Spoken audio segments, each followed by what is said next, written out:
Empezamos con las elecciones venezolanas.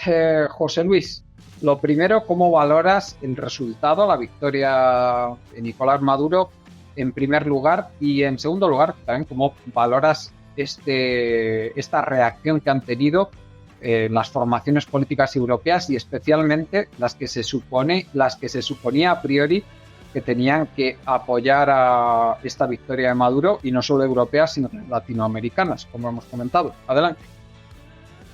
Bueno, pues yo creo que el Consejo Nacional Electoral venezolano ha dicho que Maduro ha ganado con un 51% de los votos frente al 44% de los votos de Edmundo González Urrutia, que era el principal candidato de la oposición.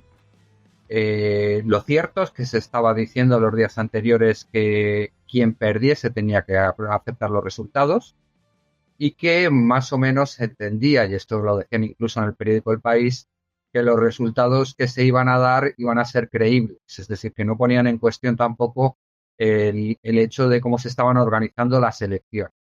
Lo que se esperaba, o lo que el país decía que podía llegar a pasar, es que el chavismo perdiera, y eso es lo que decían las encuestas, que el país ponía encima de la mesa, que el chavismo perdiera y que no aceptara haber perdido.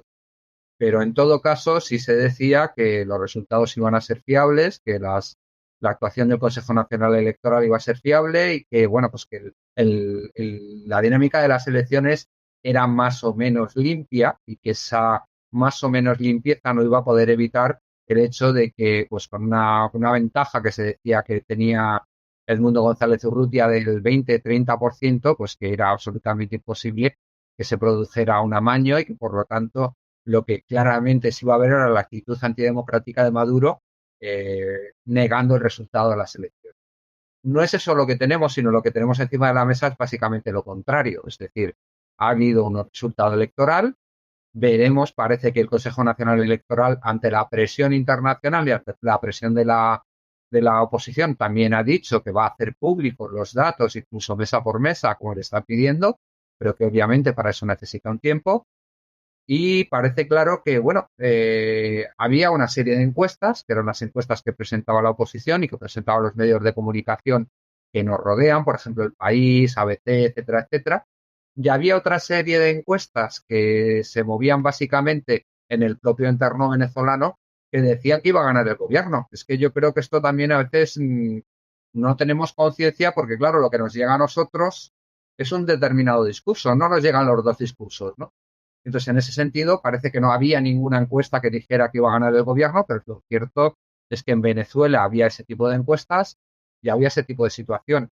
El gobierno de Nicolás Maduro se ha reforzado porque la economía ha mejorado. Es decir, aunque realmente ha habido una serie de conflictos y de contradicciones que se han agrandado, sobre todo con su ala más a la izquierda, ha habido toda una serie de conflictos y contradicciones con el Partido Comunista de Venezuela, por ejemplo, con toda la vieja guardia del Partido Comunista de Venezuela, que se ha interpretado por parte de esa vieja guardia que les ha robado el Partido Socialista Unido de Venezuela, y que ha habido pues una serie de contradicciones y de conflictos que ponen encima de la mesa el hecho de que el gobierno bolivariano ha tomado una serie de medidas de apertura económica que además han estado favorecidas también por las negociaciones que se han ido sucediendo en Barbados.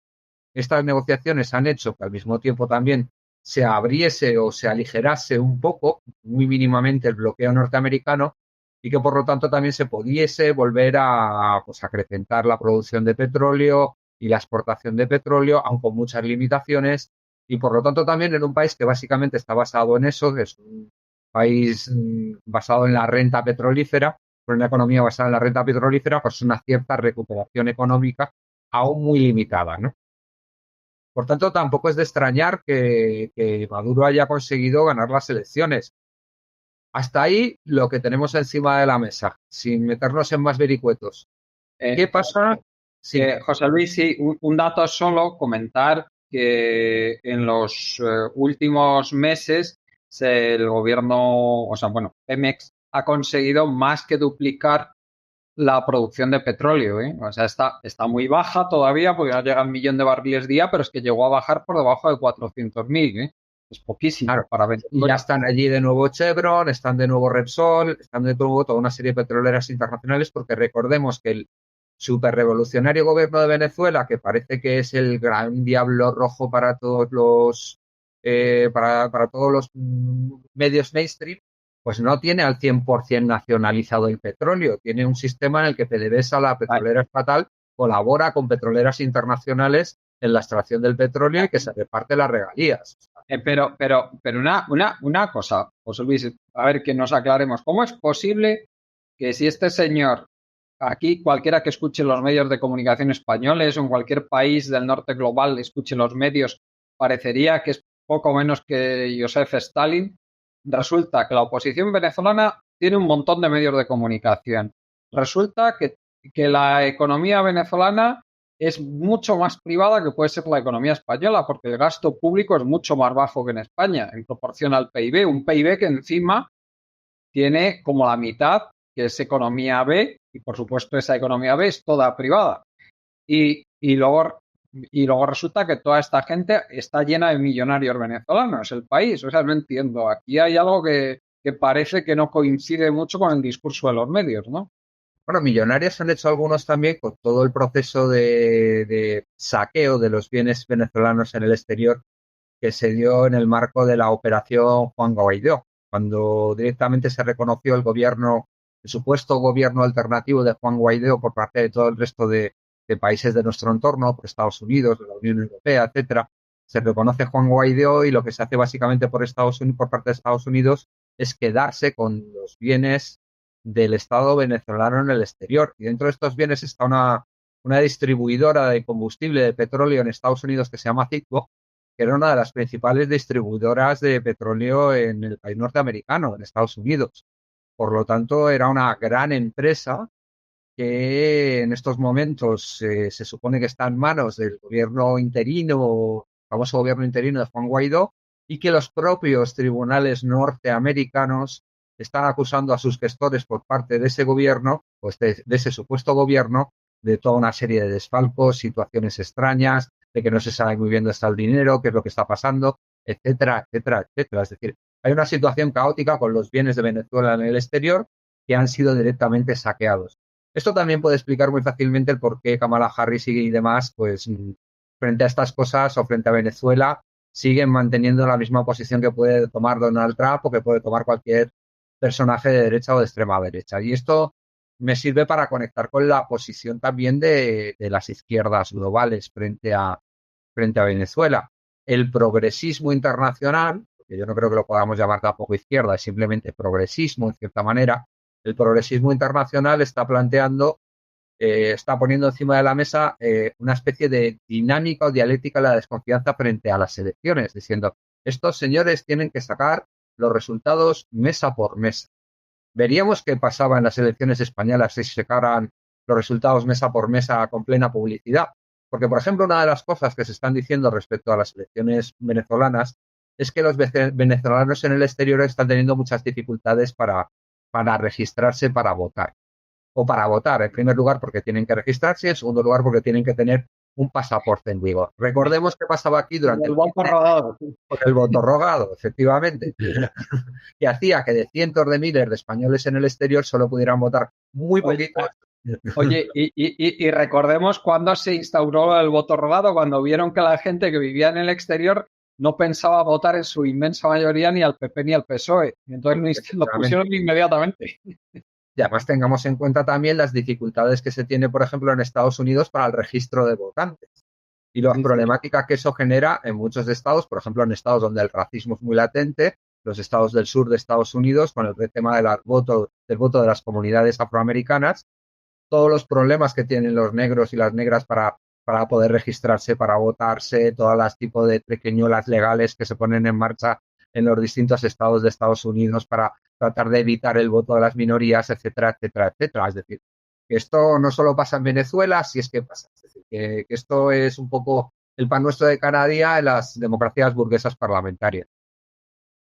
Sí, sí. Bueno, pues perdonad que antes he tenido un lapsus y en lugar de decir PDVSA he dicho Pemex, pero bueno, en fin, que tenía ahí un lapsus con la empresa petrolera.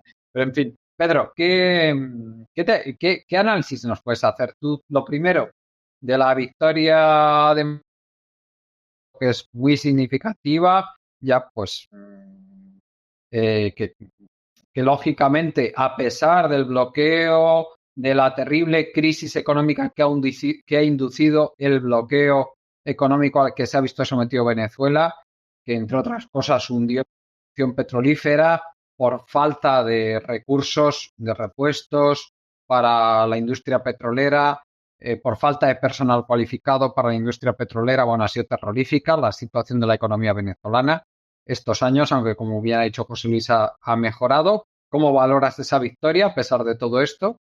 Y en segundo lugar, ¿cómo valoras la reacción de la progresía de estos partidos progresistas europeos? Y también me gustaría que tocaras la reacción tanto de Boric como de Lula. Bueno, es curioso, ¿no? Cómo el concepto de progre está mutando, ¿no? Y se está convirtiendo en sinónimo de algo absolutamente inaceptable e impresentable, ¿no? Ya no es una tribu urbana, un progre, ¿no? Sino directamente una categoría política deleznable, ¿no? Porque supone ignorar a muchísimas cosas básicas y despreciar muchos valores importantes que lo han sido de generaciones de lucha de la izquierda, ¿no? Entonces ahora cuando escuchamos a gente de izquierda criticar a un progre, pues habrá personas no avisadas que se preguntarán por la posición del que habla. Bueno, pues quiero decir que para cualquier persona de izquierda, esta gente que responde al concepto este de progresista es una desgracia, o sea, lo vemos como una desgracia, ¿no? Y desde luego no nos reconocemos en ello. Entonces, en el caso de Venezuela ahora, bueno, es que estamos teniendo la grabación, pues a las pocas horas de haberse hecho públicos los primeros resultados. Todos sabemos que en las elecciones, pues hay encuestas, hay avances, hay tendencias que se expresan y luego finalmente, al cabo de X tiempo, pues salen los resultados finales. Ahora bueno, sin ir más lejos, en Francia, ¿no? O en España o en muchísimos países, ¿no? En las elecciones del Parlamento Europeo, pues las cosas van saliendo, pero a veces los sistemas, pues son distintos, ¿no? Irlanda, por ejemplo, tarda mucho normalmente en hacer el conteo por las peculiaridades de su sistema electoral. Entonces, que en un país como Venezuela, pues allá los resultados no sean instantáneos, bueno, pues eso es lo más normal del mundo, ¿no? Entonces, la cuestión es, ¿tiene algo de extraño lo que ha pasado en las elecciones en Venezuela? Pues yo creo que no tiene nada de extraño. Es decir, es perfectamente posible que una mayoría de la población de Venezuela no vote nunca en su vida a la oposición venezolana. ¿Por qué? Porque el pueblo de Venezuela tiene una memoria histórica de lo que ha pasado generaciones atrás. Es decir, Venezuela es uno de esos países donde no siempre todo tiempo pasado fue mejor, ¿no? Es decir, hay que recordar que cuando se refunda la República de Venezuela y aparece la Constitución Bolivariana y la República Bolivariana, una de las primeras cosas que va a hacer la nueva República Venezolana va a ser incorporar a la lucha política, a la sociedad política, a la sociedad de opinión pública, a la sociedad y a la vida política de Venezuela, a millones de personas que estaban literalmente fuera del sistema. Es decir, a toda la gente de las barriadas populares que vivían en los cerritos en torno a Caracas y que estaban completamente al margen de lo que había sido los años aquellos de supuesta bonanza del petróleo fácil en Venezuela. Es decir, cuando finalmente, después de los avatares del siglo XX, se hizo un pacto en la hacienda de Punto Fijo, que era de un antiguo presidente, y se llegó a un reparto del poder, del acceso al Estado y a los recursos públicos entre gobierno y oposición, que marginaba literalmente a la mayoría del pueblo. Esos acuerdos de Punto Fijo llegaron a la parodia más espantosa, ¿no? De que un país que era miembro fundador de la OPEP y miembro de ese selecto club de países que tenía unos ingresos por petróleo inimaginables, pues por un lado generó ciertamente unos ingresos enormes que en cierto modo no solamente beneficiaron a un pequeño grupo, como había ocurrido desde principios del siglo, sino a ciertas capas sociales bien situadas que configuraron una burguesía petrolera, una clase media petrolera, que vivió en América Latina como nadie había vivido en América Latina salvo las pequeñas oligarquías. Entonces, esa gente, que era especialmente clasista y racista, despreciaba a la mayoría de la población. Así, literalmente, de una manera brutal, brutal. Entonces, que ahora, varias décadas después, esa población venezolana que ha sido incorporada a la vida social y política del país gracias a la República Bolivariana, siga teniendo prevención y recuerde aquellos años de desprecio, aquellos años de ignorancia y aquellos años de miseria del pasado, pues no tiene nada de extraño. ¿Vale? Y además vamos a ver los resultados. Pues miren, los resultados, la primera noticia importante es que ha habido una abstención alta. Es decir, ha habido, si no recuerdo mal, en torno a un 40% de abstención. Lo cual es bastante, porque en otros procesos electorales anteriores la abstención fue menor. Ahora bien, la distancia electoral entre el candidato Maduro y el candidato de la oposición mantiene una distancia muy parecida a la que han tenido en elecciones anteriores. Es decir, que aquella fracción de la población que vota en Venezuela está muy fracturada, está dividida en bloques, está dividida en bloques. Eso hay unas líneas de continuidad. O sea, lo que vemos es que las elecciones, yo creo, sinceramente, que el resultado están ofreciendo un reflejo bastante fiel de lo que es la división política en Venezuela. Es decir, pudo haber ganado el otro, pero también pudo haber perdido el otro. Entonces, el problema no son tanto los resultados, y ya digo que no hay razones para suponer que haya habido fraude. Hay que escuchar lo que ha dicho el Consejo Nacional Electoral, pero sobre todo lo que hay que tener en cuenta es el tipo de discurso, de reacción y de hechos que lleva protagonizando la oposición venezolana en todos estos años pasados.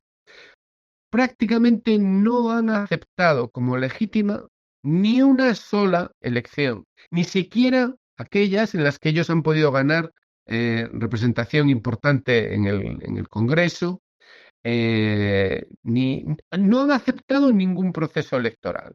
Da la sensación de que solamente aceptan procesos electorales si ellos los ganan. Es decir, hay un a priori. Y los detalles son despreciados. Los detalles son despreciados. La cuestión es, ¿hemos ganado o no? Si no hemos ganado, no aceptamos el resultado de las elecciones. Y luego se habla con una alegría brutal de dictadura, de dictador totalitario, etcétera. Pero vamos a ver. Es decir, se han podido presentar a las elecciones, hay una prensa y unas televisiones que están en manos de la oposición. Es decir, como hay una libertad de crítica absoluta, es decir, no se cortan un pelo en soltar las mayores barbaridades sobre el presidente, etcétera. Lógicamente, pues hay unas leyes y hay unas obligaciones que la gente tiene que cumplir, pero lo que se ve es diversidad en la prensa, diversidad en la televisión, diversidad de candidatos y diversidad de discursos y desde luego pista libre a las críticas. Es decir, no es un sistema dictatorial, es un sistema que tiene sus dificultades, como muchos otros países de la zona, y no solo de la zona. Pensemos en Estados Unidos. Estados Unidos, ¿qué podríamos hablar de las discusiones sobre que se han producido ya desde la época de Al Gore? Recordemos que a Al Gore se le robó la elección, así se puede decir, ¿no? Venga, vamos a analizar procesos que hayan sido cuestionados. Empezando por España. al presidente Sánchez, que ha elevado la voz en el tema de Venezuela, él mismo es cuestionado. Su gobierno es cuestionado en su legitimidad democrática por parte de la oposición en España. Entonces, ¿de qué estamos hablando? Entonces, la cuestión es, y esa es una pregunta que yo os hago, ¿por qué Venezuela? ¿Por qué esta preocupación en España, en el Estado español y en las clases dirigentes y en la clase política española por Venezuela? A ver, ¿Qué pasa con Venezuela? Pedro, pues ¿Qué hay de distinto en Venezuela? a mí, si me permites, la respuesta para mí es clara. ¿Qué es lo que ocurre? Es un gobierno que lo que pretende es tener soberanía propia. Y es un gobierno que pretende, pues de una manera o de otra, pues beneficiar a la población venezolana, no beneficiar a las oligarquías extranjeras. Básicamente es eso. Ese es el problema. Es un gobierno que no es un gobierno títere de potencias extranjeras. Eso es lo que le molesta a Estados Unidos y lo que le molesta a Europa. Para mí es. Bueno, vamos a ver. Bueno, eso sin duda es un factor. Pero la cuestión es que es muy conveniente hacer un rastreo de las relaciones de España, de la España de la transición, con Venezuela. ¿Cuál es la conexión entre el Partido Socialista Obrero Español y Venezuela?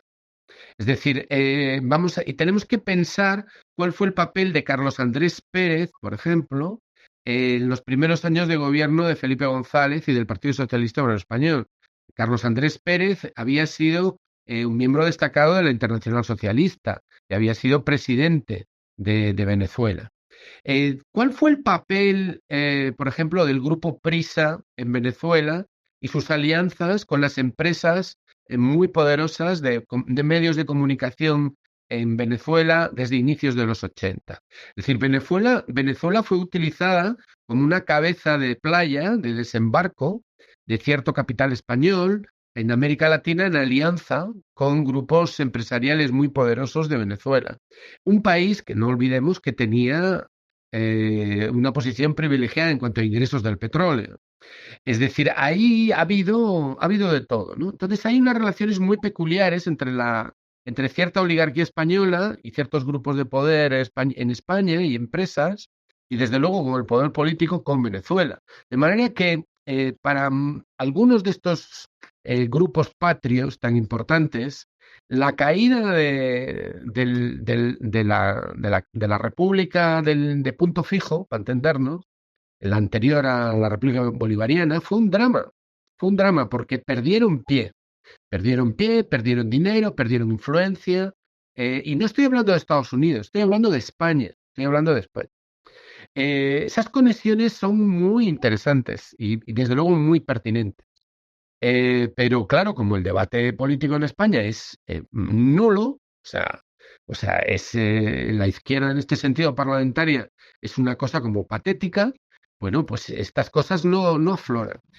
Vamos a ver, mirad, comparad, por ejemplo, esta enorme preocupación que tiene la clase política española con la suerte del pueblo hermano venezolano, con la que puedan tener con otro pueblo hermano, Guinea Ecuatorial, por ejemplo. Es decir, Guinea Ecuatorial vive una dictadura permanente desde la independencia. Es la última colonia que tuvo España. Tenemos una responsabilidad o es que no la tenemos. Pero sin embargo, no se puede decir que eso sea un sistema democrático. ¿Cuáles son las conexiones que tiene cierta oligarquía española y ciertos grupos de poder en España con Guinea Ecuatorial? Podíamos hablar de eso también, ¿no? Hay una cierta diferencia entre el tratamiento con respecto a Venezuela y Guinea Ecuatorial que queda muy clara respecto a dos cosas específicas. Tú has hablado antes de que la revolución bolivariana abrió el espacio para que millones de personas participaran en política, pero no solo política, abrió incluso el espacio físico. Es decir, la Plaza Bolívar no se permitía la entrada de la gente de los cerros, no se permitía la entrada de gente que no fuera de la burguesía venezolana y por lo tanto era un espacio físico acotado con una segregación de espacios tremenda en el marco de la ciudad de Caracas hasta que se abrió directamente aquello y hoy en día tú puedes pasear por allí y hay ricos, pobres, medio pensionistas y lo que tú quieras, ¿no? Es decir, hay todo tipo de ciudadanos y ciudadanas pueden pasar por la Plaza Bolívar. Y respecto a Guinea Ecuatorial, pues ¿qué ha pasado? Estamos hablando mucho de Venezuela porque ha salido en nuestros medios de comunicación y además desde una perspectiva casi preventiva. Oye, que no van a aceptar el resultado, ¿no? Pero, ¿qué nos están contando de Guinea Ecuatorial? Esta misma semana, en la isla de Annobón, en Guinea Ecuatorial, ha habido unos sucesos especialmente luctuosos. Están haciendo una serie de prospecciones petrolíferas que están provocando la destrucción de las casas y las edificaciones de los ciudadanos de esa isla. Ha habido una serie de protestas muy educadas por otra parte. Lo único que hicieron fue escribir un manifiesto y mandarlo a Río Muni, al gobierno. Y inmediatamente después, pues se desplegaron las tropas gubernamentales, se detuvo a X personas y se las llevaron directamente en avión hasta Río Muni y no se sabe muy bien dónde están. Es decir, de eso, ni una sola palabra por parte de los medios de comunicación españoles, ni una sola alusión, como tampoco hay ninguna alusión a los ciudadanos españoles que están allí todavía en el marco de esa maravillosa instrucción penal que realizó el juez Pedraz, donde avisó a la persona responsable de la muerte de un ciudadano español, o presuntamente responsable, digámoslo bien, de un ciudadano español, le avisó antes de que se había abierto el procedimiento cuando sabía que tenía posibilidades de hacerse a la fuga, tratándose del hijo de Teodoro Obiang, ¿no? Es decir, que claro, es un palmario, es un juego de pesos y medidas absolutamente brutal. Pero es que además, en Venezuela lo que encontramos es un gobierno que yo creo que pone muy nerviosos a los gobiernos progresistas del resto de América Latina y a los gobiernos progresistas europeos, porque es un gobierno que ha coqueteado de una manera u otra, más profundamente o menos profundamente. Todo esto lo podríamos debatir y podríamos ir a las experiencias reales para ver hasta dónde han llegado, pero ha coqueteado con otro tipo de democracia. Ha coqueteado con otro tipo de sociedad, con el avance hacia otro tipo de sociedad.